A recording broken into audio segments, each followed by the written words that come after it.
this is a middle diff and this is a middle slipper. Now, when would you use each one and why? Well, in today's video, I'm going to explain that. I'm going to explain how the slipper works, how the diff works, and in what conditions in your four-wheel drive you might want to run one or the other, and how you can set both to be optimal as well. So without further ado, let's get straight into the video. Okay, so first of all, I'm going to go over everything about the slipper. So when the slipper's in the car, the front and rear wheels are locked together. They're turning at the same RPM no matter what happens. So you're getting all the drive to both ends at the same time.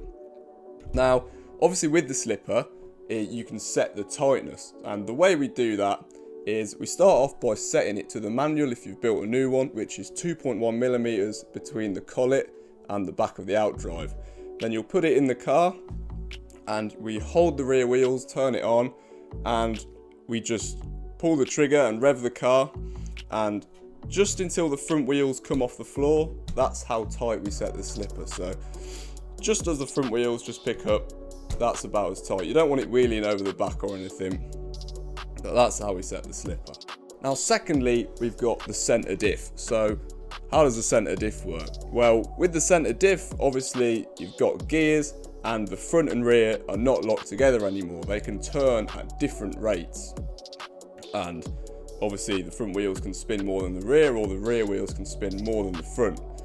So with the center diff, you've got different oil that you can put in the center, and basically the thicker oil that you put in, the more the diff is going to restrict how differently the front and rear wheels can turn. So the thicker the oil, the more it's going to act like a slipper where the front and rear are locked together.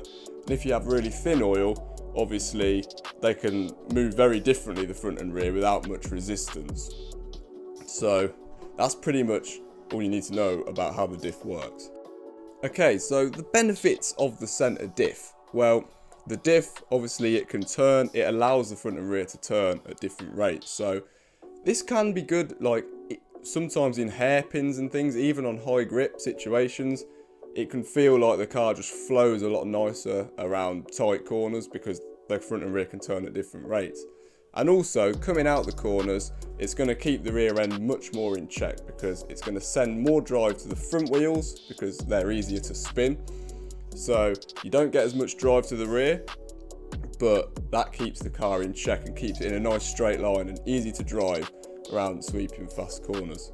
Basically, it turns the car into more of a front wheel drive. Now obviously the drawback to this is you do get less just aggressive forward drive out the corner, so you can lose time that way because you're not sending as much drive to the rear tyres, which have the most grip. Now obviously this is where the centre slipper comes in. So the slipper, where it's locked together, you've got all four wheels driving aggressively all the time. So what you're going to get is maximum drive out of the corners. The car's really going to leap out of the corners, but this can cause the rear end to start to come out on power sometimes and make the car harder to drive. And also, when the car is locked together with the slipper, even in high grip scenarios, it can make the car sometimes feel like it's fighting itself a little bit or strange around the corners, like the car just doesn't want to flow nicely.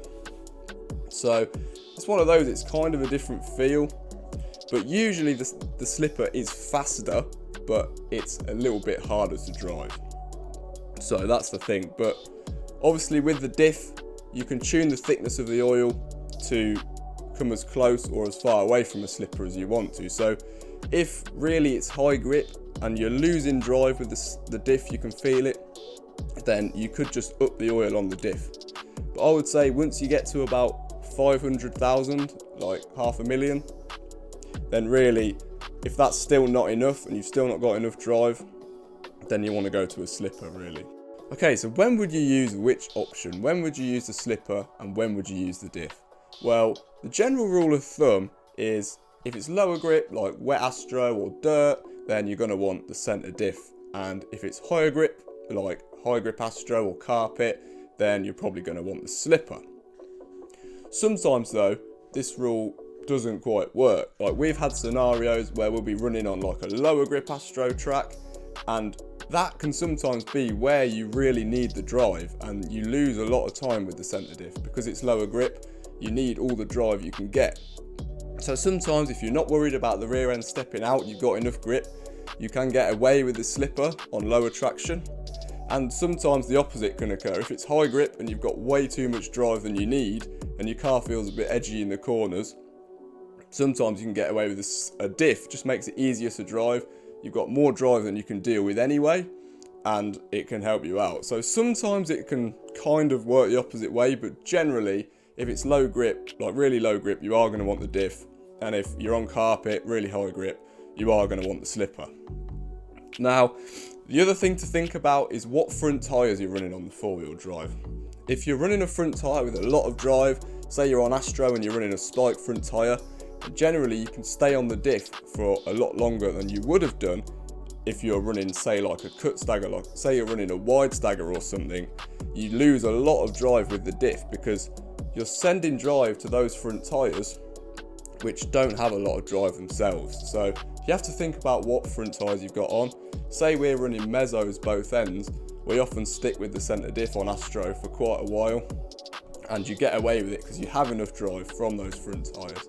If you switch over to Fusions or something which have less drive, then often you want to switch to the slipper at the same time because you're going to lose a lot of time with the centre diff sending drive to those front tyres. So you've kind of just got to think about it.